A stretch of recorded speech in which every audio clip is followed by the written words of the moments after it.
On Christmas Eve, I saw my daughter swap my pills and whisper, "This will shut him up forever." I pretended to take them, then collapsed 10 minutes later. What happened next revealed a terrifying contrast between who I trusted and who she'd become. Before continuing, subscribe to the channel and write in the comments what time it is in your region right now. The hallway mirror caught it all. I was reaching for the linen closet when I saw her reflection, my daughter Brooke, standing in my bedroom with my pill bottle in one hand and her phone pressed to her ear with the other. She was smiling, not the warm smile I remembered from her childhood, but something cold and calculated. "This will shut him up forever," she said into the phone, her voice light, almost cheerful. "Week, maybe 2 without the meds, and his heart won't hold up." My hand froze on the closet door. Through the mirror, I watched her dump my metoprolol tablets, the small orange pills that kept my heart rhythm stable, into her palm. Then she pulled out a different bottle from her purse. White tablets. She replaced mine with those, one by one, working quickly and efficiently.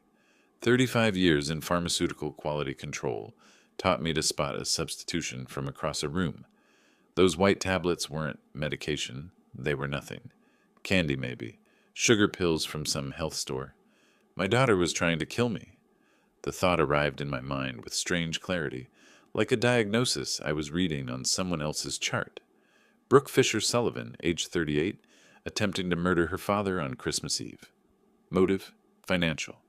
Prognosis, she doesn't know he's watching.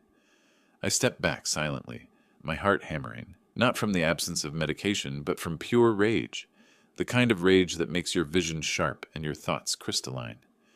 I'd taken my real pills that morning from my workshop stash. I had maybe 14 more doses hidden down there. Enough time to figure this out. "Love you too," Brooke cooed into the phone before hanging up.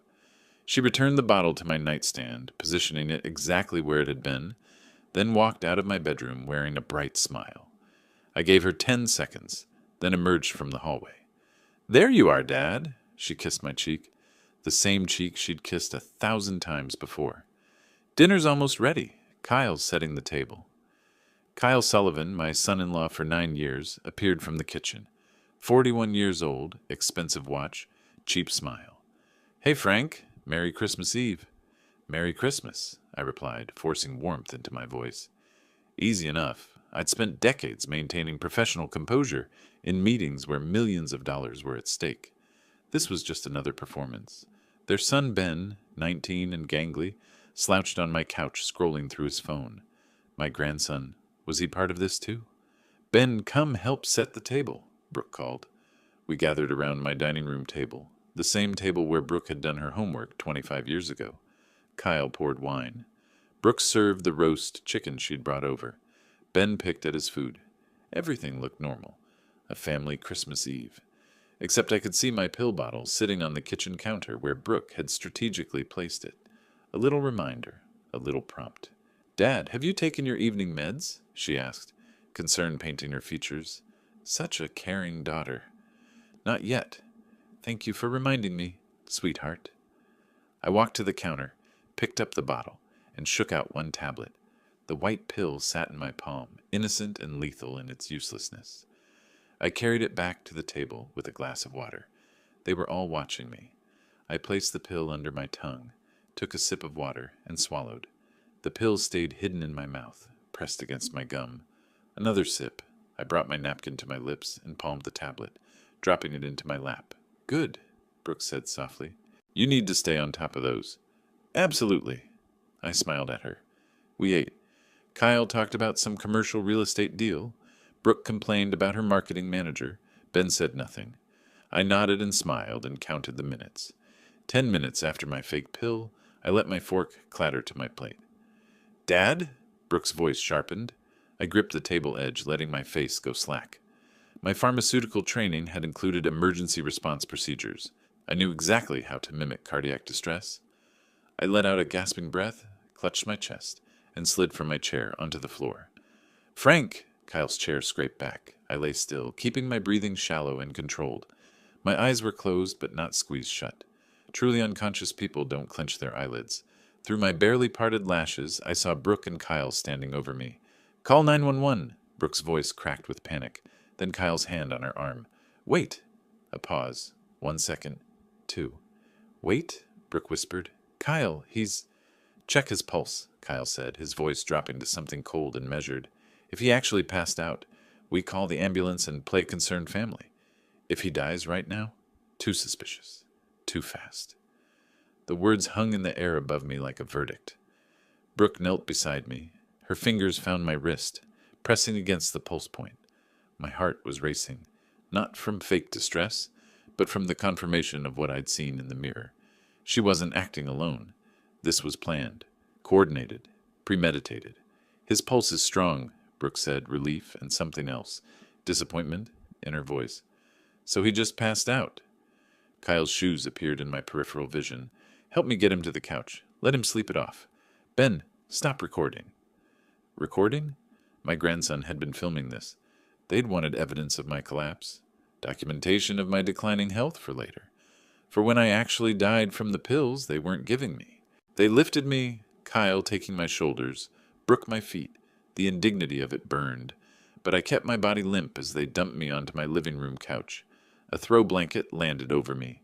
Should we really not call someone? Ben's voice, uncertain and young. He's fine, Kyle snapped. Just stressed. Old people pass out sometimes. I heard them move away toward the kitchen. Their voices dropped to whispers, but my hearing was still sharp. I caught fragments. Worked faster than we thought. Documents ready by the 28th. Don't panic now. I lay there in the darkness behind my closed eyelids, my mind racing through implications and evidence and the systematic betrayal of everything I'd built. The house they wanted, the money I'd saved, the life I'd lived. And I thought, you want to play this game? Fine. But you should know something, Brooke. You should know that your old man spent 3.5 decades identifying counterfeits and frauds. I made a career out of catching people who thought they were smarter than the system. You just made the biggest miscalculation of your life, and I'm going to make you pay for every single second of it. Brooke's fingers pressed against my wrist again, checking my pulse for the 3rd time. Satisfied I was still breathing, she straightened up. He's out cold, she said. Jesus, that was close. Close to what? The plan working? Kyle's voice carried irritation. We need this to look natural. Him dropping dead at dinner is the opposite of natural. I know. Brooke's footsteps paced the room. I just thought... I don't know what I thought. You thought you'd be free of the old man and swimming in his money by New Year's?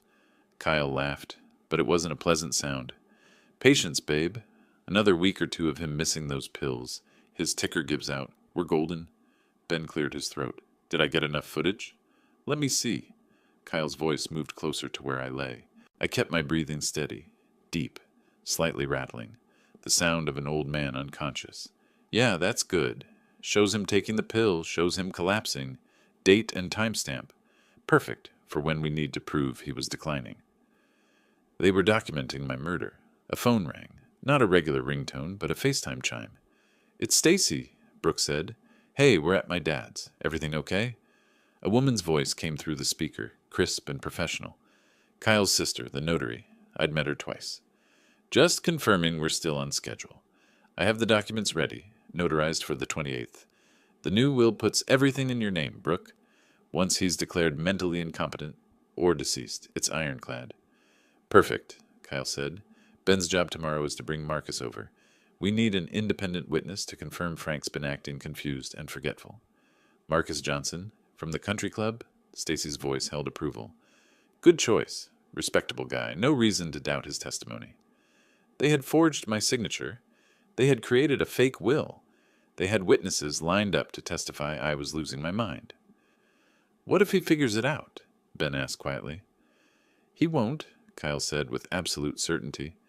The old man barely wears his glasses anymore. Probably can't even read the pill bottle labels. This is easy money, kid. Your college fund just got a massive upgrade. Easy money. They were killing me for easy money. I lay there for another 40 minutes while they discussed logistics, cleanup, and how to split the proceeds from selling my house. My house. The one I'd bought 32 years ago, where I'd raised Brooke after her mother died, where every room held memories they were auctioning off in whispers. Finally, I heard the front door open and close. Car doors. An engine starting. They were gone. I waited another 5 minutes, counting my heartbeats, before I opened my eyes. The living room was dark, except for the glow of the Christmas tree in the corner. I'd put that up 3 days ago, thinking we'd have a normal family celebration, thinking my daughter still loved me. I sat up slowly, my joints protesting. Not from age, but from lying rigid on the couch for nearly an hour. The throw blanket fell away. I stood steadier than they'd ever know and walked to the window. Their car, Kyle's black Mercedes, was gone. The rage I'd felt earlier had crystallized into something colder, clearer. I remembered last Christmas. Brooke had been warmer then, more present. She'd brought homemade cookies, and we'd watched old movies. When had that changed? When had the daughter who used to fall asleep on my shoulder turned into someone who could smile while poisoning her father? February. That's when it started. She'd asked about my finances, casual questions that felt off. How much was the house worth now? What kind of accounts did I have? Had I updated my will recently?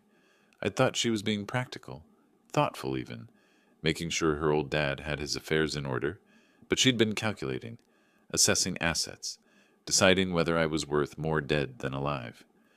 Then March. Kyle had started coming around more, always with questions about my health. Was I feeling okay? Any chest pains? Maybe I should see a cardiologist, just to be safe. He'd been planting seeds, creating a narrative of declining health, setting up the story they'd tell after I died mysteriously in my sleep. I walked down to my basement workshop, my sanctuary, the space where I'd spent countless hours restoring antique clocks, my hands steady and my mind focused. The shelves held dozens of timepieces, each one a puzzle I'd solved, each one brought back to life through patience and precision. My real medication was in a small safe behind my workbench. I'd moved it there 6 months ago when I noticed my pills seemed to be disappearing faster than they should. At the time, I thought I was being paranoid. Forgetful, maybe. Now I knew better. I opened the safe and took out my actual metoprolol bottle. 14 doses left. I swallowed one with water from the basement sink, feeling the tablet go down properly this time. Then I pulled out my old contact notebook. Actual paper, because I'd never trusted keeping everything digital. The pages were worn, the entries written in my careful handwriting. Names and numbers accumulated over 35 years in the pharmaceutical industry. I flipped to the R section and found what I was looking for. Sharon Reeves, private investigator. We'd worked together on a case years ago when someone was counterfeiting prescription drugs in our supply chain. She'd been thorough, discreet, and absolutely relentless in tracking down the truth. I checked my watch. 11:15 p.m. Late, but not too late for this. I dialed her number. It rang 3 times before a professional voice answered, Reeves Investigations. Sharon, this is Franklin Fisher. I don't know if you remember me, but... Frank, of course I remember. What's wrong? Something in my voice must have given me away. I need your help, I said, and found that my hands were shaking. The rage was still there, but underneath it was something else. Grief, maybe. The death of the daughter I thought I had. Tomorrow. It's an urgent family matter. I can meet you at 9. My office, 1200 Southwest 6th Avenue, Suite 405. Thank you. Frank? Her voice softened slightly. Whatever it is, we'll handle it. I promise. I hung up and stood in my workshop, surrounded by the ticking of a dozen restored clocks, each one keeping perfect time, each mechanism working exactly as designed. They thought I was a weak old man ready to be wound down and discarded. They were about to learn what I'd spent my entire career doing, identifying fraud, documenting evidence, and dismantling schemes built on lies. The clocks ticked on around me, marking seconds into minutes into hours. Time was on my side now. I had 14 doses of medication. I had Sharon Reeves, and I had something my daughter and her husband didn't have. I had the truth. And in the end, the truth is what destroys you. Sharon Reeves' office on the 5th floor of 1200 Southwest 6th Avenue was exactly what I expected. Functional, professional, and reassuringly ordinary. The kind of place where facts mattered more than feelings. "Show me what you have," she said, gesturing to the chair across from her desk. I pulled the pill bottle from my coat pocket and set it on her desk. The orange prescription container looked innocent enough, but inside were those white tablets, sugar pills masquerading as life-saving medication. Sharon picked up the bottle, tilted it toward the light, then opened it and shook one tablet into her palm. She examined it for a moment before looking up at me. "When did you discover the substitution?" "Christmas Eve. I saw my daughter Brooke make the switch through a hallway mirror." "And you're certain these aren't your prescribed metoprolol?" "I spent 35 years in pharmaceutical quality control. I can identify a counterfeit from across a room." She nodded slowly, returning the tablet to the bottle. "Tell me everything?" So I did. The whole sordid story, the phone conversation I'd overheard, the fake collapse, the 40 minutes lying on my couch while they discussed dividing up my estate, like vultures picking over a corpse. Sharon listened without interrupting, taking notes in a small leather notebook. When I finished, she leaned back in her chair. "This is attempted murder, Mr. Fisher. You understand that?" "Frank? And yes, I understand exactly what it is. We need documentation, solid, irrefutable evidence that will hold up in court." She tapped her pen against the notebook. "Here's what I propose. We install surveillance cameras in your home. It's your property, so it's completely legal. We record their conversations, document their actions, build a case that's airtight. How much? Initial installation and the first week of monitoring will be $3,500. If this goes longer, we'll discuss additional fees." I pulled out my checkbook, the physical kind because I'd never trusted online banking entirely, and wrote the check. My hand was steady, steadier than it had been in days. "When can you start?" "The 30th, Sunday. Your family will be out shopping for New Year's, I assume?" "They will be now." I smiled, but there was no humor in it. "I'll make sure of it." The next 2 days were a performance worthy of an award. I shuffled when I walked. I forgot words mid-sentence. I stared at the television with blank confusion, as if I couldn't quite remember how the remote worked. Brooke and Kyle watched me with satisfaction, poorly concealed behind expressions of concern. "Dad, are you feeling okay?" Brooke asked on the morning of the 30th, her voice dripping with false worry. I blinked at her slowly, as if focusing was difficult. Yes, just tired. You should rest more. We're going to head out for a few hours. New Year's shopping, you know how it is. Will you be all right, here alone?" "Of course. I'll just watch some television." The moment their car pulled out of the driveway, Sharon arrived in an unmarked van. She worked quickly and efficiently, installing 4 micro cameras in strategic locations. One behind the living room bookshelf, angled to capture conversations on the couch. One above the kitchen cabinets, hidden in a decorative basket. One in my study, tucked behind a picture frame on the shelf. And one in the hallway near my bedroom, disguised as a smoke detector. "These are motion-activated and sound-activated," Sharon explained as she worked. "They'll record everything and upload to a secure cloud server. Even if they find the cameras and destroy them, we'll have the footage." "They're smarter than I gave them credit for," I said, watching her calibrate the hallway camera. "I need to be careful." "You need to be patient." She climbed down from the stepladder. "Let them talk. Let them plan. Let them incriminate themselves with their own words." After she left, I practiced my role again, the confused old man slowly deteriorating. It wasn't difficult. I just had to imagine what they wanted to see and give it to them. When they returned laden with shopping bags, I was sitting in my recliner, staring at a nature documentary I'd rewound to the beginning 3 times. "Dad?" Brooke set her bags down. "Have you been watching this the whole time?" "What? Oh, the penguins. Yes." I smiled vaguely. "They're very determined creatures." Kyle smirked. I saw it from the corner of my eye, that little upturn of his mouth that said everything about what he thought of me. That I was pathetic, forgettable, already gone. He had no idea he was being recorded. On January 2nd, I set my trap. Sharon had opened a savings account in my name, completely legal, completely empty except for the minimum balance. But on paper, with the right letterhead and account numbers, it looked legitimate. It looked like I had $430,000 tucked away that no one knew about. I left the bank statement on my study desk, positioned just so. Then I announced I was taking a nap and shuffled off to my bedroom. Through the crack in my door, I watched Brooke enter my study. She glanced toward my bedroom, listening for any sound of movement, then picked up the statement. Her eyes widened. She pulled out her phone and photographed the document, her hands shaking slightly. The camera above the picture frame captured everything.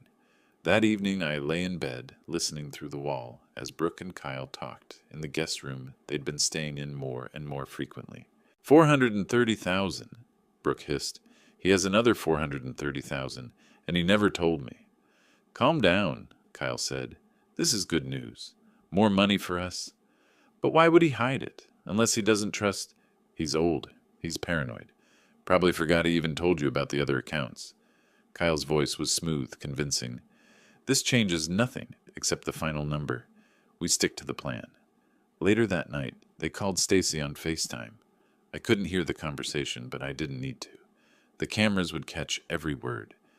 3 days later, I sat across from Douglas Hampton in his 9th-floor office with floor-to-ceiling windows overlooking downtown Portland. He was 61, gray-haired, and had the kind of face that had seen too many betrayals to be surprised by another one. I knew your wife, he said, studying the tablet Sharon had provided with the surveillance footage. Catherine was a remarkable woman. I'm sorry for what you're going through. Just tell me if it's enough. He watched the video from January 2nd, Brooke photographing the bank statement, the phone call with Stacy discussing the additional assets, Kyle's comment about sticking to the plan. Then he watched the Christmas Eve footage from my security system, which had captured their arrival and the beginning of their conspiracy. It's attempted murder, Douglas said finally. Clear premeditation. The substituted pills, the forged will. Stacy mentioned the plan to document your supposed incompetence. This is conspiracy to commit murder with aggravating factors. But we need more. We need them to explicitly discuss their intent. We need documentation of the forged documents. We need them to hang themselves with their own words, so thoroughly that no defense attorney can argue coincidence or misunderstanding. He looked at me over his reading glasses. Can you continue the act? Can you keep playing the declining old man while they tighten the noose around their own necks? I thought about Brooke at age 7, crying when her hamster died, and me holding her while she sobbed into my shoulder. I thought about the Christmas when she was 16 and gave me a hand-carved picture frame she'd made in woodshop, so proud of herself. Then I thought about her standing in my bedroom, smiling while she talked about shutting me up forever. Yes, I said, I can do that. The transformation was already happening. I could feel it in my bones, in the way my mind worked now, calculating, strategic, cold. The part of me that wanted to cry for my lost daughter was being buried under something harder. Something that understood survival meant becoming the predator instead of the prey. On January 8th, I made an appointment with Dr. Patricia Mendez, my family physician. The appointment itself was real. I needed documentation that my heart was healthy, that I'd been taking my actual medication all along. But I'd called her office 3 days earlier and explained the situation in careful clinical terms. You're telling me your family is trying to kill you? Dr. Mendez had said on the phone, her voice tight with shock. I'm telling you I need a complete cardiac workup with documentation of results, for legal purposes. She understood. The examination was thorough. EKG, blood pressure monitoring, blood work to check medication levels in my system. Everything showed exactly what I knew it would. A 67-year-old man in remarkably good health for his age, with properly managed cardiac conditions. Your metoprolol levels are perfect, Dr. Mendez said, reviewing the results. You've been compliant with your medication regimen. I need that in writing, dated and signed. She printed the report and handed it to me in a sealed envelope. Frank, if someone is actually trying to harm you, it's being handled, but thank you. At home, Brooke was cooking dinner, or rather preparing what she called dinner, a small grilled chicken breast with steamed vegetables and no seasoning. No butter, no oil, barely enough to sustain a child, let alone a grown man. Heart healthy, she announced brightly when I shuffled into the kitchen. The doctor said you need to watch your diet, remember? I'd never told her any doctor said that. She was inventing advice from imaginary medical professionals to justify slowly starving me. That's very thoughtful, I said, letting my hand tremble slightly as I reached for the plate. Kyle appeared in the doorway. Hey, Frank, we need to talk about something. Here it comes, I thought. Sharon had warned me they'd push for financial control soon. Sure, Kyle. What is it? Your finances. Bills, accounts, that kind of thing. He leaned against the counter, trying to look casual. If something happens to you, if you get sicker, it would help if Brooke had legal authority to manage things. Power of attorney. Simple paperwork. I let confusion cross my face. Power of... I don't know. That sounds complicated. It's not. It's just a safety measure. His smile was pure, practiced charm. We want to help you, Frank. We want to make sure everything's taken care of. I need to think about it. Something flickered in Kyle's eyes. Frustration, maybe. Impatience. Sure, take your time. But you should probably decide soon. That night, the cameras caught their conversation in the living room. I was supposedly asleep, but I lay in my bed with my door cracked, listening to the audio feed Sharon had given me access to on my phone. He's stalling, Kyle said. Maybe he suspects something. Brooke's voice was tight with anxiety. Impossible. Look at him. He can barely remember what day it is. He's just stubborn. Then we moved to Plan B. That was Stacy's voice, tinny through the phone speaker. If he won't give you financial control and he's not dying fast enough, we restrict his food intake even more. Claim it's doctor's orders. His body will weaken. The heart will follow. What if investigators question it later? Brooke asked. They won't. Old people die from heart failure every day, especially old people with pre-existing conditions who refuse to follow their prescribed medication regimen. Except I was following my prescribed regimen, just not the sugar pills they thought I was taking. On January 15th, the cameras captured the most damning conversation yet. Brooke and Kyle thought I was at a doctor's appointment. I'd told them I was going, but I'd canceled it, and was actually in my workshop, monitoring the live feed on my laptop. If he holds out past February, I'm going to lose my mind, Brooke said, pacing the living room. We owe $127,000 in debt. Collectors are calling every day. The credit cards are maxed. I know. Kyle grabbed her shoulders. But we can't rush this. It has to look natural. How is him starving to death natural? Heart patients are supposed to restrict their diet. We'll say he was following his cardiologist's orders. We'll say he became paranoid about eating too much. We'll make it sound like he did this to himself. The camera caught every word. Every calculated murderous word. On January 18th, I signed their fake power of attorney. Sharon had prepared it, a document that looked official but had no legal standing whatsoever. Stacy notarized it with her official seal, not knowing Sharon was parked across the street, photographing the entire transaction through a telephoto lens. There you go, Dad, Brooke said, her smile bright and empty. Now we can help you with everything. Thank you, sweetheart. I smiled back, playing the grateful, confused old man. Inside, I was counting the days until I'd watch her face when she realized exactly how thoroughly she'd destroyed her own life. By January 20th, Sharon's server held 47 hours of footage, discussions of my death, plans to forge documents, calculations of how to split the money, Stacy's legal advice on avoiding detection, Ben's reluctant participation, coerced by his father's threats. That evening I sat in my workshop, headphones on, reviewing the most recent recordings. Brooke's voice came through clearly. If he stretches this out another month, I'll go insane. These debts are eating us alive. I paused the playback and sat in the silence of my workshop, surrounded by the ticking of antique clocks I'd restored over the years. Each one had been broken when I found it. Each one had seemed beyond repair. But with patience, with the right tools, with careful attention to every tiny mechanism, I'd brought them back to life. I understood then, with perfect clarity, what needed to happen next. They thought they were hunting me. They thought I was the helpless prey, stumbling toward the inevitable. They were wrong. I was the one who'd been setting traps since Christmas Eve. I was the one who'd been documenting every crime, every conspiracy, every whispered plan to end my life. And when the moment came, when I had every piece of evidence I needed, I would watch them realize that the old man they'd underestimated had been 3 steps ahead the entire time. The clocks ticked around me, marking time with mechanical precision. Time was all I needed, and I had plenty of it. The cameras had been recording for 3 weeks when Ben found the first one. I was in my workshop when my phone buzzed with Sharon's emergency alert. The motion sensors had detected unusual activity in the living room. Someone was examining the picture frame where we'd hidden one of the cameras. I pulled up the live feed on my laptop just in time to see Ben, my 19-year-old grandson lifting the frame and peering behind it. His face filled the screen as he spotted the tiny lens. "Mom! Dad!" His voice carried through the house. "You need to see this." Within seconds, Brooke and Kyle appeared. I watched them crowd around Ben, staring at the camera he'd exposed. "He's recording us?" Kyle's face went red. "That sneaky old bastard!" "Calm down." Brooke grabbed his arm, but her voice was tight with panic. "Maybe it's old. Maybe he doesn't even know it's there." "Check the house," Kyle ordered. "All of it, now."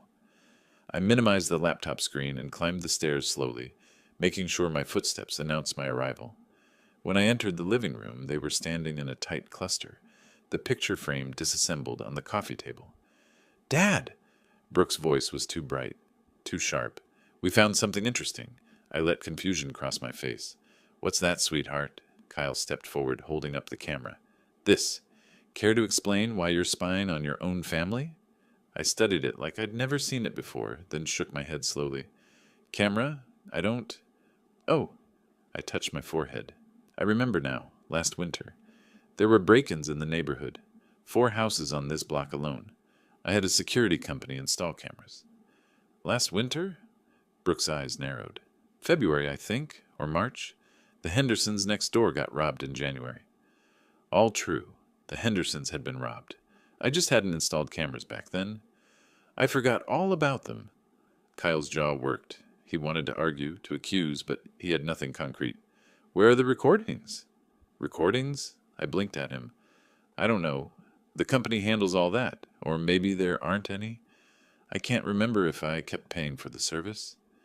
It was beautiful, watching them try to decide if I was genuinely confused or playing them. The truth was somewhere in between. I was neither as incompetent as I pretended, nor as oblivious as they hoped. "We're going to check the rest of the house," Kyle said flatly. "Of course. Make yourselves at home." I shuffled to my recliner and picked up the remote, fumbling with the buttons. They found 2 more cameras over the next hour, the ones in the kitchen and my study. They didn't find the 4th one in the hallway, which Sharon had hidden inside an actual smoke detector she'd replaced. That one kept recording. I called Sharon from my workshop that night. "They found 3 of them." "I know. I watched the whole thing." Her voice was calm. "Don't worry. All the important footage is already backed up on 3 separate servers. Even if they destroy every camera, we have everything we need. They're going to move faster now. They're scared." "Good. Scared people make mistakes." She was right. Over the next week, Brooke and Kyle's desperation became palpable. On January 28th, Kyle brought someone to the house, a thin man with greasy hair who looked like he'd learned his tech skills in places I didn't want to think about. "This is Derek," Kyle introduced him with false casualness. "Old friend of mine. He's good with computers." Derek spent 2 hours going through my laptop and phone. I sat in the living room, pretending to watch television while he worked. He found nothing, of course. All my communications with Sharon were on a burner phone locked in my workshop safe, and the computer held nothing but online chess games and news websites. "Clean," Derek muttered to Kyle. "If he's got recordings, they're not here." After they left, I ate the dinner Brooke prepared, a piece of plain grilled chicken and steamed broccoli. No butter, no salt. Barely 300 calories total. "Heart healthy," she announced cheerfully. I was losing weight rapidly now, 6 pounds in 7 days. My pants hung loose, and my shirts looked like they belonged to someone larger. But it was worth it. Every pound I lost was another piece of evidence that they were starving me. On February 3rd, Brooke launched her new strategy. She started cooking for me 3 times a day, small portions of bland food, always delivered with a smile and a story about how Dr. Patel recommended this specific diet. Dr. Patel had recommended no such thing. She'd prescribed a normal cardiac diet with reasonable portions. But Brooke's version was designed to weaken me, to make my body give out before my will did. I ate what she gave me. Then, late at night, I supplemented with protein bars and nuts from my workshop stash. Enough to keep from actually collapsing, not enough to stop the visible weight loss that satisfied their murderous timeline. A week later, Sharon called with an update. 47 hours of recorded conversations. Discussions of the fake will, the forged power of attorney, their financial motives, specific mentions of withholding your medication and food. It's overwhelming evidence. Is it enough for court? I showed Douglas the highlights. He says it's enough to convict on attempted murder charges. She paused. But he wants one more piece. The final confirmation, them explicitly stating their plan to kill you and divide the assets. Get that on recording, and there's no defense attorney alive who can save them. Then I'll get it. Frank, you need to be careful. They're getting desperate. I looked at my reflection in the workshop mirror. Gaunt face, hollow cheeks, skin pale from weeks of indoor confinement. I looked like exactly what they wanted. A dying old man, too weak to fight back. Don't worry, I said. I know exactly what I'm doing. February 12th. Breakfast. I'd planned this moment for weeks. Brooke was scrambling eggs. 1 egg, no butter, no cheese. Kyle sat at the table scrolling through his phone. Ben was still asleep upstairs. I sat down, picked up my fork, and let it fall from my fingers. It clattered against the plate. Sorry, I mumbled. Hands are shaky this morning. Then I clutched my chest. It wasn't hard to fake. I just remembered Christmas Eve. Remembered that moment when I'd realized my own daughter wanted me dead. The pain was real enough.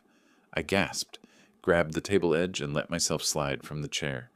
The floor hit hard. I lay there, eyes wide, breathing in short gasps. This time I didn't close my eyes. Cardiac patients often stay conscious during the initial stages of an event. Frank!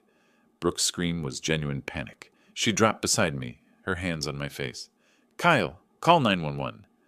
For a moment, just a moment, I saw real fear in her eyes. Fear that I was actually dying before they'd secured the forged documents. Fear that I'd die too soon and the death would look suspicious.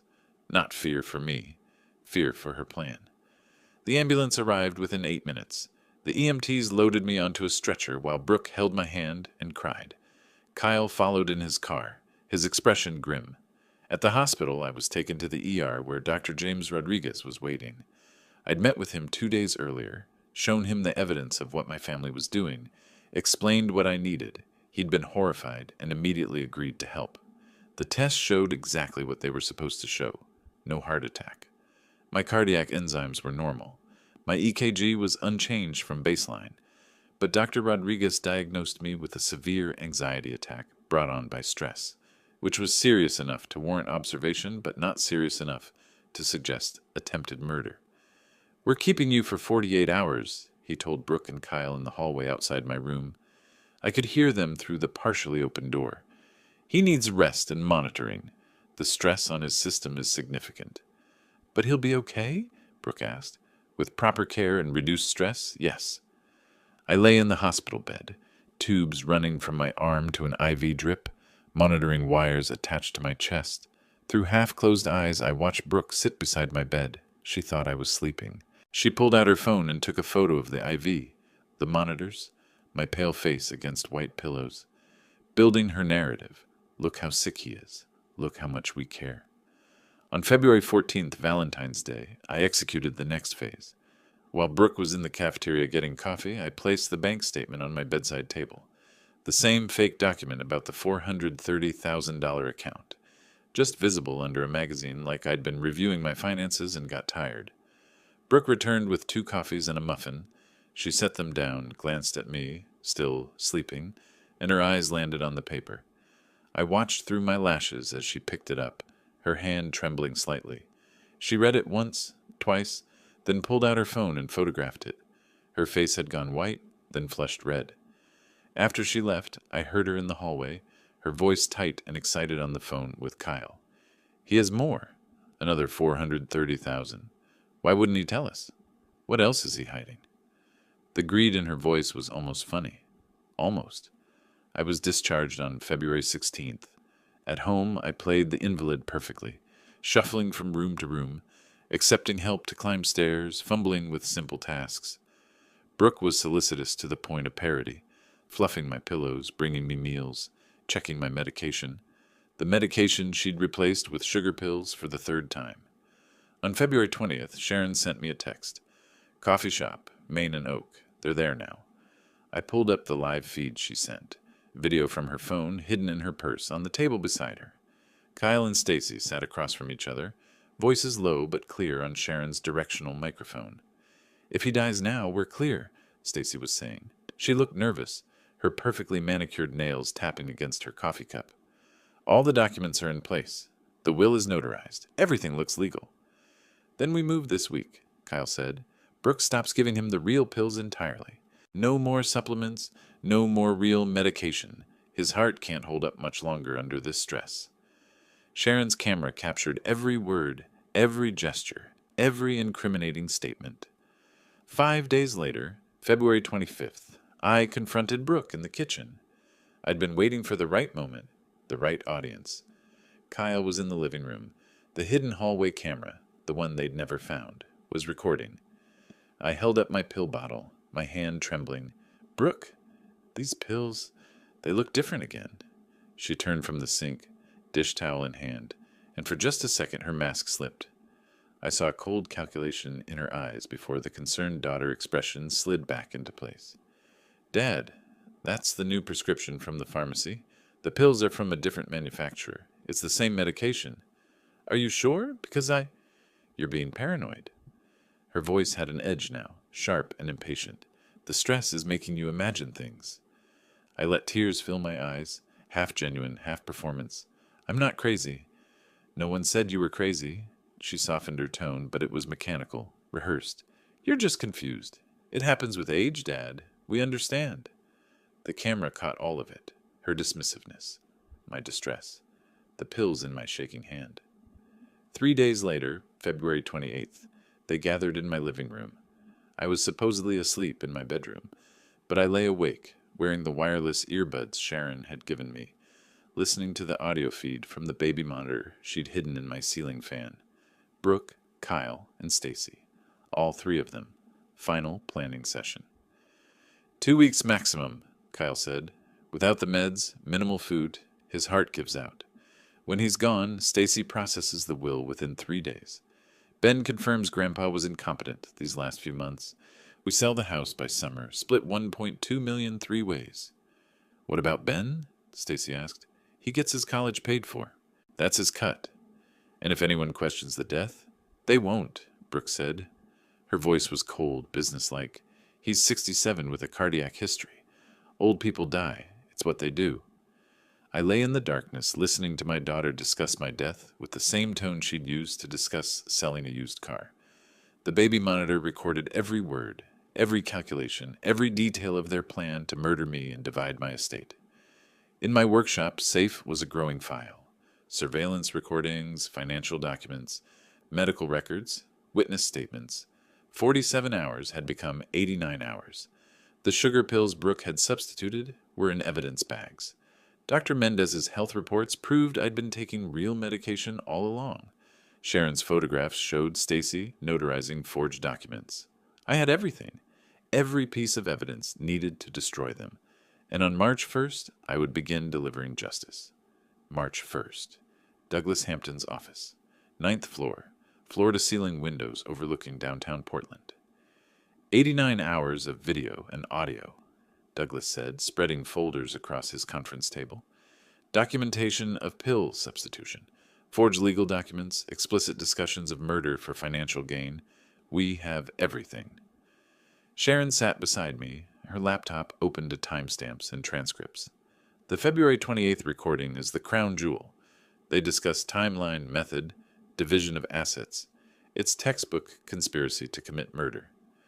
I looked at the evidence, months of my life reduced to folders and files, months of playing a dying man while documenting my would-be killers. Time to strike, I said. 2 days later, I hired Gerald Stone, 58 years old, criminal defense attorney with a specialty in attempted murder cases. His fee was $25,000, paid from my savings account. The real one, not the fake bait Brooke had photographed. I've reviewed the evidence, Gerald said in his office. This is one of the strongest cases I've seen. But we need to be strategic.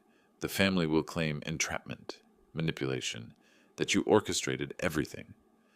I documented criminals committing crimes in my own home. That's not entrapment. That's evidence gathering. He smiled grimly. Exactly what I'll tell the prosecutor. On March 7th, I walked into the kitchen for breakfast and watched Brooke's face change. She was at the stove, scrambling eggs. Real eggs this time, with butter and cheese, now that she thought I was close to death. She turned, saw me, and froze. I wasn't shuffling, wasn't trembling. My color was good, my posture straight. I looked like a healthy 67-year-old man instead of a corpse in waiting. "Dad?" Her voice cracked slightly. "You look better." "I feel better, sweetheart." I sat at the table, movements fluid and controlled. Funny thing about the human body. When you give it actual medication instead of sugar pills, it recovers remarkably well. The color drained from her face like water from a broken glass. Kyle appeared in the doorway. "What did you just say?" I smiled at him. Not a warm smile. Not a kind smile. The smile of a man who's been 3 steps ahead the entire time. I said it's amazing how well I'm doing now that I'm taking my real metoprolol instead of the candy you've been substituting for the past 2 months. Brooke's hand went to her throat. Kyle's jaw clenched. I could see them processing, calculating, trying to figure out how much I knew and when I'd figured it out. "I don't know what you're talking about," Brooke said, but her voice shook. "Of course you don't. Just like you don't know about the forged will, the fake power of attorney documents, or the plan to split $1.2 million after my conveniently timed death." Kyle took a step forward. "You're losing your mind, old man." "Actually, my mind is quite sharp. Sharp enough to have been recording every conversation you've had in this house since December 30th. That stopped him cold. "We found those cameras," he said. "You found 3. You missed one. And even if you'd found them all, the recordings were uploading to a secure server in real time. Every word, every plan, every discussion of how to murder me for my house and savings." Brooke sat down heavily, her legs apparently unable to support her. "You're making this up." "Am I? Then you won't mind coming to a family meeting tomorrow evening. 6 p.m., right here. I've invited a few people who'd be very interested in hearing what you have to say." That night, I barely slept. Not from anxiety, from anticipation. After 2 months of playing victim, I was finally stepping into the role I should have held all along, the man in control. March 10th, 6 p.m. They arrived thinking it would be another intervention, another attempt to push me toward signing over control of my finances. Brooke, Kyle, Stacy, and Ben, all 4 of them walking into my living room, expecting to find a confused old man. Instead, they found a tribunal. Douglas Hampton and Gerald Stone stood near the fireplace, both in suits, both carrying briefcases. Sharon Reeves had set up a projector and screen, and near the door, Detective John Ramirez and Detective Patricia Cross from Portland Police Bureau stood with notebooks and badges clearly visible. "What is this?" Kyle's voice was sharp. "Sit down," I said. Not requested. Ordered. They sat. Even Kyle, who looked like he wanted to bolt. The detectives moved to block the doorway. Casually, professionally, but unmistakably. "On Christmas Eve," I began, "I witnessed my daughter Brooke substituting my heart medication with sugar pills. I heard her tell someone on the phone that this would shut me up forever, and that my heart would fail within a week or 2. Brooke started to protest. Douglas raised a hand. "Please don't interrupt, Ms. Fisher-Sullivan. We have evidence." Sharon pressed a button. The projector came to life. On screen, Brooke and Kyle in my living room, December 24th, my supposedly unconscious body on the couch. Audio crystal clear through the hidden cameras. Kyle's voice, "If he dies right now, it's too suspicious. Wait until the pills have time to work." Brooke's voice, "What if he noticed something?" Kyle's voice, "Impossible. The old man barely knows what day it is." I watched their faces as they watched themselves. Brooke went white, then red, then white again. Kyle's hands curled into fists. Stacy, who hadn't yet realized she was on the recordings too, looked confused and frightened. The video continued. January conversations about the forged will. February discussions of Plan B, starving me until my weakened body gave out. Stacy's careful advice about making everything look legal. Ben's reluctant participation, documenting my supposed decline. And finally, February 28th, the smoking gun. Kyle's voice, 2 weeks maximum, without meds, minimal food, his heart gives out. We sell the house by summer, split $1.2 million. Brooke's voice, and if investigators ask questions, Stacy's voice, they won't. Old people die from heart failure constantly. When the video ended, silence filled the room like poison gas. Brooke's voice cracked. That's illegal wiretapping, illegal surveillance. You can't. It's Mr. Fisher's private residence, Douglas said calmly. He has every legal right to install security cameras in his own home. The recordings were made on his property, of conversations happening in his house. Nothing illegal about it. Kyle stood up. We're leaving. Detective Ramirez stepped forward. Actually, sir, we'd like you to stay. We have some questions about what we just witnessed. We don't have to answer anything, Kyle snarled. You're right, Detective Cross said. But we'll be submitting this evidence to the district attorney's office tomorrow morning. You might want to get your story straight before that happens.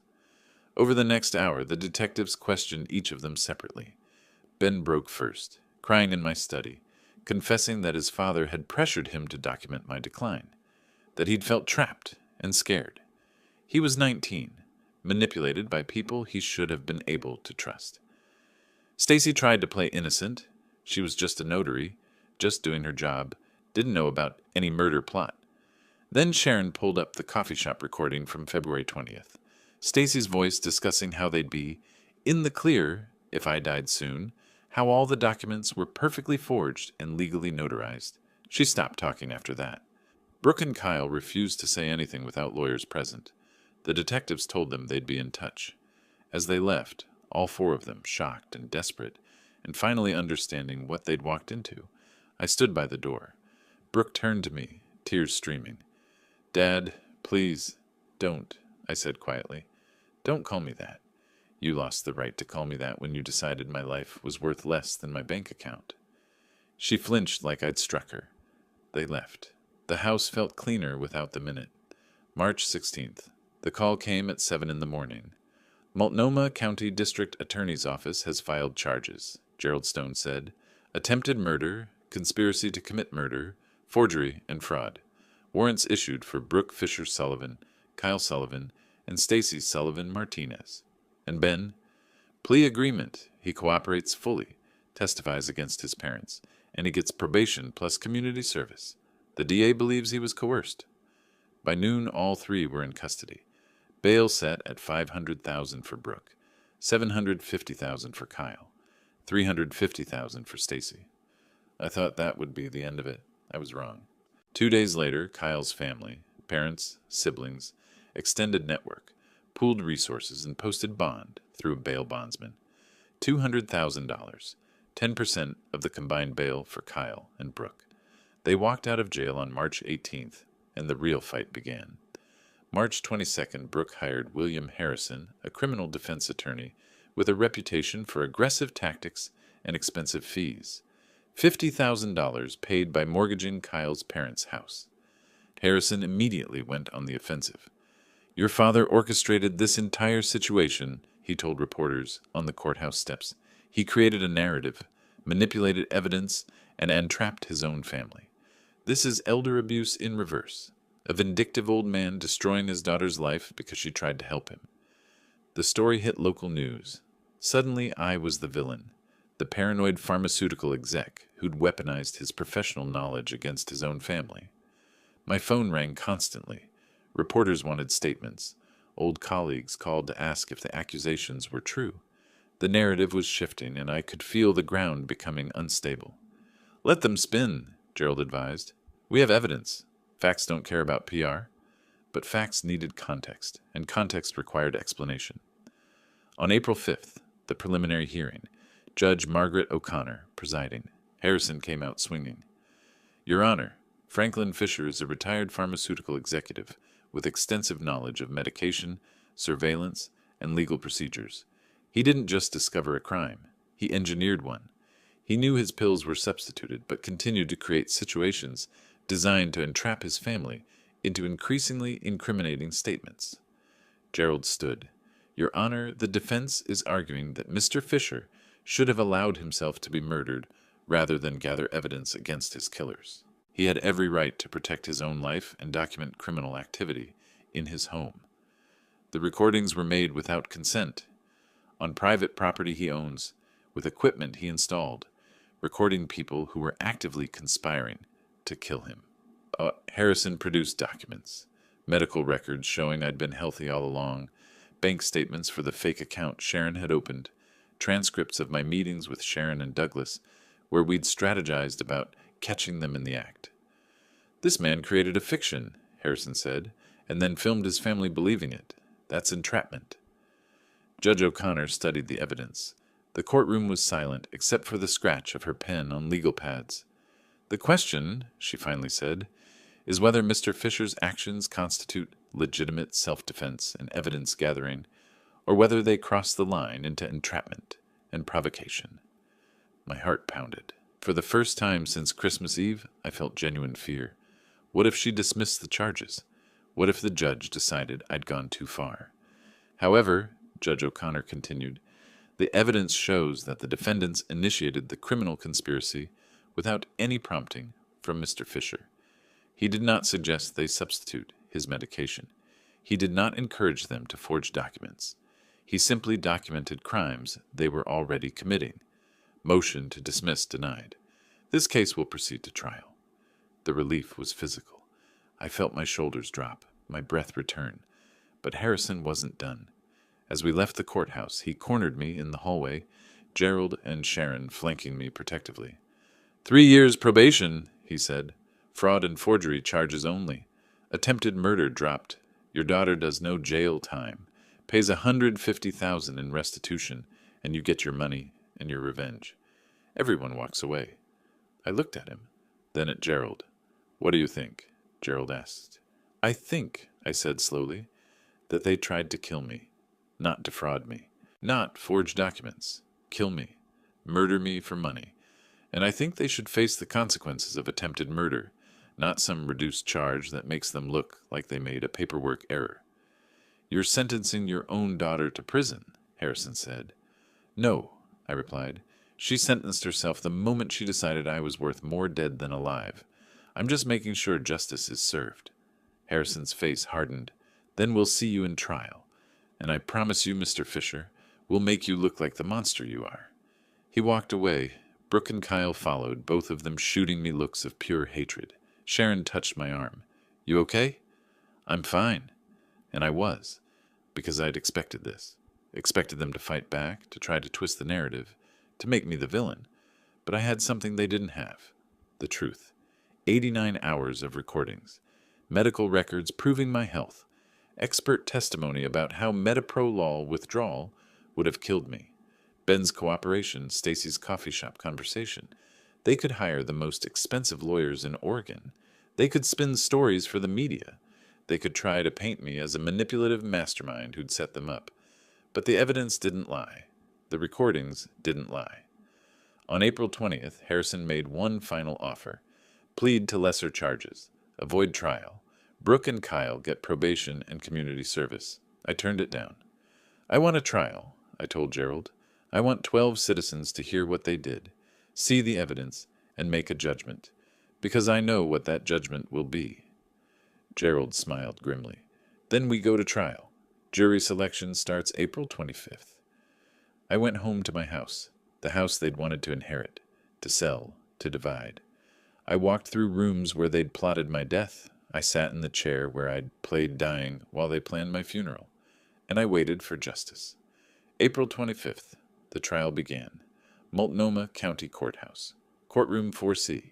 12 jurors sat in the box. 6 men, 6 women, ages ranging from mid-30s to early 70s. People who understood what family meant. People who'd probably trusted their own children and couldn't imagine being betrayed the way I had been. Deputy District Attorney Rachel Morgan was 44, sharp-eyed, with a reputation for prosecuting domestic violence cases with surgical precision. She'd told me during our preparation, juries understand greed, they understand family betrayal. We're going to make sure they understand exactly what your daughter and son-in-law tried to do. April 28th, I took the stand. The courtroom was silent as I walked to the witness box. Brooke sat at the defense table, her face carefully composed into an expression of wounded innocence. Kyle beside her, his jaw set in defiance, both of them in expensive suits, playing the role of respectable citizens wrongly accused. I told the jury everything. The mirror on Christmas Eve, the substituted pills, the 40 minutes on the couch listening to them discuss my death like a business transaction, the cameras, the recordings, the months of documented conspiracy. Rachel presented the evidence methodically. The original pill bottle with sugar tablets, my medical records proving cardiac health, the bank statement for the fake account, Sharon's surveillance footage, the audio recordings of their planning sessions. "Mr. Fisher," Rachel asked, "when you discovered your medication had been replaced, why didn't you immediately call the police?" "Because I needed proof. Without evidence, it would be my word against theirs. A confused old man making accusations against his devoted daughter and son-in-law. Who would believe me?" The jury looked at Brooke. Several faces showed understanding. They'd considered the same question. Then Harrison's cross-examination. He approached with practiced aggression. "Mr. Fisher, you're a retired pharmaceutical executive with extensive knowledge of medications, surveillance techniques, and legal procedures. Isn't it true that you orchestrated this entire scenario?" "I documented a crime in progress. You created a fake bank account specifically to manipulate your family into incriminating conversations." "I created bait to expose their greed. The account was legal and empty. They chose to photograph it, discuss it, and plan how to steal it, after murdering me. You pretended to be unconscious on Christmas Eve to eavesdrop on private conversations. I protected myself from people who just poisoned me. That's called survival." Harrison's voice rose. "You installed cameras without their knowledge. You recorded private family discussions. I leaned forward, my voice cold and clear, in my own home, recording people who were actively plotting to kill me. The law is very clear. I had every right to protect my property and my life. What law gives them the right to substitute my medication with the intent to cause my death?" The silence that followed was absolute. "May 5th, Ben testified. My grandson sat in the witness box, 19 years old, and crying. He described how Kyle had pressured him to film my collapse, how he'd been told it was just documentation for insurance purposes, how he'd only realized the truth when he heard them discussing timelines for my death. Several jurors wiped their eyes. Ben wasn't a co-conspirator. He was another victim. May 10th, Sharon presented her evidence. Professional, composed, devastating. She displayed the timeline, dates, times, locations. Every conversation, every forged document, every step of the conspiracy, laid out with forensic precision. Then May 15th, the expert witness, Dr. Martin Chen, pharmacologist, testified about metoprolol withdrawal. "For a patient with Mr. Fisher's cardiac history," he said, consulting his notes, "cessation of beta blocker therapy creates a rebound effect. Heart rate increases, blood pressure spikes. The risk of cardiac event increases 300 to 400% within 2 to 3 weeks. Given Mr. Fisher's age and condition, death within 30 days would be highly probable." "Not possible," Harrison interjected. "Probable." "Probable approaching certainty," Dr. Chen confirmed. The jury looked at Brooke again. This time several faces showed revulsion. May 20th, closing arguments. Rachel Morgan stood before the jury, her voice resonant with controlled anger. "This isn't a family disagreement. This isn't a misunderstanding. This is a calculated, cold-blooded conspiracy to commit murder for financial gain. They substituted life-saving medication with sugar pills. They forged legal documents. They documented his supposed decline to justify their actions after his death. They discussed, in explicit detail, how to divide his money and property. Ladies and gentlemen, this is attempted murder, nothing less." Harrison's closing was desperate. "My client made mistakes, yes. She was drowning in debt, desperate for help. But she didn't want to kill her father. She wanted to—" "She wanted to what?" Rachel interrupted, standing. "Your Honor." "Sustained," Judge O'Connor said. "Mr. Harrison, please continue without speculation." But the damage was done. The jury had seen Harrison stumble, unable to finish his own sentence because there was no innocent explanation for what Brooke had done. June 3rd, the jury deliberated. 7 hours. June 10th, they returned. The foreman was a woman in her 60s, a retired teacher. She stood holding the verdict forms. "In the case of the state of Oregon versus Brooke Fisher Sullivan, on the charge of attempted murder, how do you find?" "Guilty." Brooke's gasp was audible across the courtroom. "On the charge of conspiracy to commit murder?" "Guilty." "Forgery?" "Guilty." "Fraud?" "Guilty." Brooke collapsed into her chair, her face buried in her hands. Kyle's expression went from shock to rage to something like defeated comprehension. For Stacy, the attempted murder charge was dropped. She hadn't directly participated in the pill substitution, but conspiracy and forgery? Guilty on both counts. I sat in the gallery and watched them realize what they'd lost.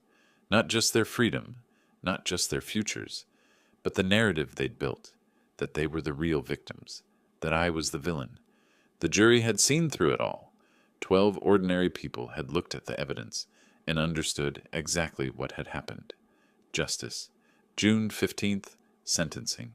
Judge Margaret O'Connor's courtroom was packed. Media in the back rows.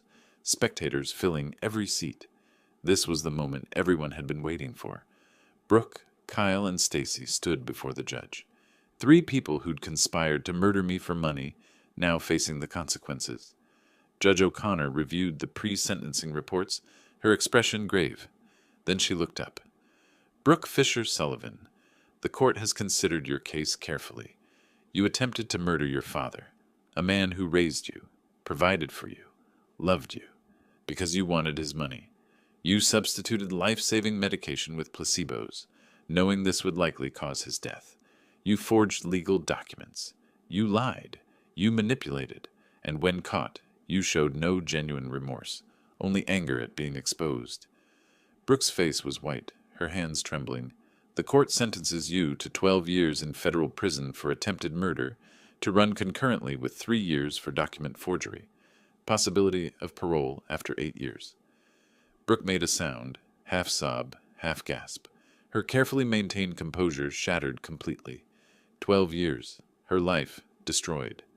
Kyle Sullivan, you were the architect of this conspiracy. You pressured your wife to commit murder. You manipulated your son into participation. You showed callous disregard for human life in pursuit of financial gain. 15 years for attempted murder, 5 years for conspiracy, sentences to run consecutively. Possibility of parole after 12 years. Kyle's face went through a fascinating transformation. Shock, then rage, then something like broken comprehension. 20 years total. He'd be in his 60s when he got out. Everything he'd schemed for, gone. Stacy Sullivan Martinez.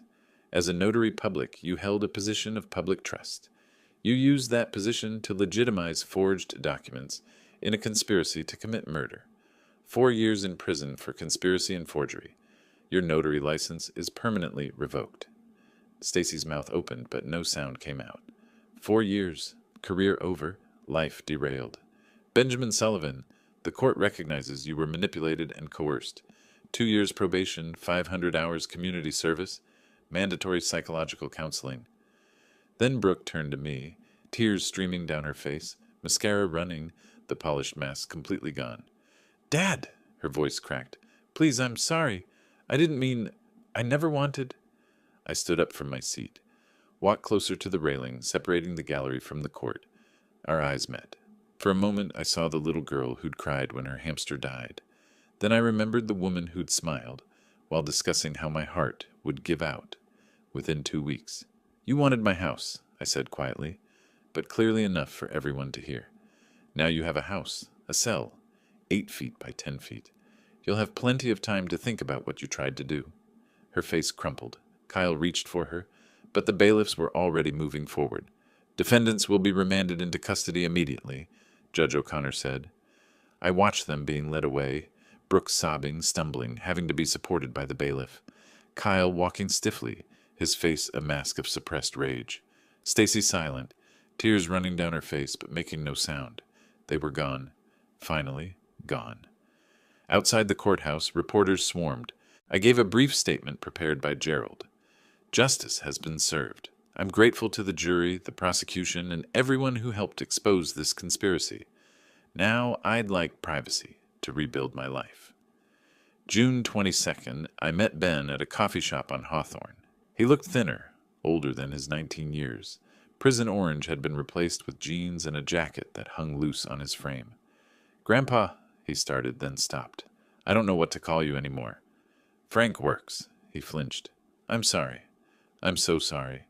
I didn't know what they were planning, and when I realized, I was scared, and You testified against them. You told the truth. That took courage. They're my parents. They were criminals who tried to kill me. You chose justice over loyalty. That's not easy. I pulled an envelope from my pocket. Inside was a check for $5,000. What's this? First month's rent, security deposit, and moving costs. You need to live separately. Build your own life away from their influence. This is your chance to start over. Don't waste it. He stared at the check, tears forming. Why are you helping me? Because you're 19. Because they manipulated you.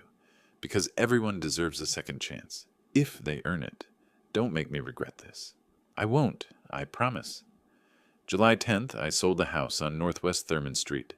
$897,000, $7,000 over the assessed value. The new owners were a young couple with 2 kids, thrilled to have found their dream home. I packed up my workshop, my antique clocks, the few possessions that mattered, everything else, furniture, appliances, the physical remnants of a life I'd shared with people who'd betrayed me. I left behind. I bought a townhouse in northwest Portland for $420,000. Compact, modern, efficient. A place with no ghosts, no memories of conspiracy whispered in supposedly empty rooms. August 15th, I donated 12 of my restored antique clocks to the Oregon Historical Society. Pieces I'd spent years repairing, now displayed for people who'd appreciate the craftsmanship. I also began volunteering with a program for elderly victims of financial abuse. Twice a week, I met with people whose families had stolen from them, manipulated them, treated them as assets rather than humans. I helped them understand their rights, navigate legal systems, document abuse. I was good at it. Turned out that surviving attempted murder made you qualified to help others survive family betrayal. September 20th, Sharon invited me for coffee. Not professional coffee, just coffee. We sat at a small cafe, drinking lattes, talking about everything except the case.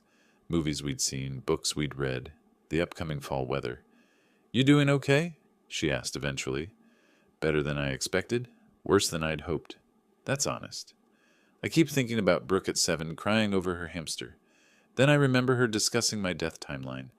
I don't know how to reconcile those two people. Maybe you don't have to. Maybe you just have to accept that people change, sometimes into someone you can't love anymore. That hit harder than I expected, but it was true. Thank you, I said, for everything, for believing me, for helping me. That's my job. No, your job was investigation. You went beyond that. You were a friend when I needed one. She smiled. Still am if you want. I do. October 15th. My new workshop was organized now. Tools on pegboards, clocks on shelves, everything in its place. I was working on an 1887 mantel clock, its mechanism exposed, gears and springs waiting for calibration. My phone buzzed. Text from Ben. Grandpa, I got the job. First day today. Thank you for everything. I smiled. My first genuine smile in months. Maybe my first since Christmas Eve. I texted back, proud of you. Keep going. Then I returned to the clock, adjusted the escapement, tested the mainspring tension, aligned the gears until everything meshed perfectly. When I wound it, the ticking was steady, rhythmic, exact. The mechanism worked. After being broken for decades, after sitting in someone's attic, accumulating dust and rust, after being written off as beyond repair, it worked. I watched the second hand sweep around the face. Steady, precise, unstoppable. Justice was like that. Sometimes it took time. Sometimes it required patience, documentation, and careful assembly of evidence. Sometimes you had to disassemble everything to find the broken piece and fix it. But when you did it right, when you followed the process and trusted in truth, the mechanism worked. Justice moved forward with the same steady precision as a well-maintained clock. Tick, tick, tick. Time doesn't stop for betrayal. It doesn't pause for grief. It just moves forward, second by second, giving you the opportunity to rebuild something better than what was broken. I set the restored clock on my shelf, next to 11 others I'd repaired, each one a testament to patience, skill, and the understanding that broken things can be fixed if you care enough to do it right. My life was like these clocks now, disassembled, repaired, running again, different than before, but functional, honest, real. The afternoon sun streamed through my workshop window, catching the brass gears of the 1887 clock. It gleamed like gold, like justice, like truth finally acknowledged. I had my house, I had my health, I had my life. They had 12 years, 15 years, 4 years to think about what they'd done. Fair exchange. If you like this story, please like this video, subscribe to the channel, and share your impressions of this story in the comments. To listen to the next story, click on the box on the left.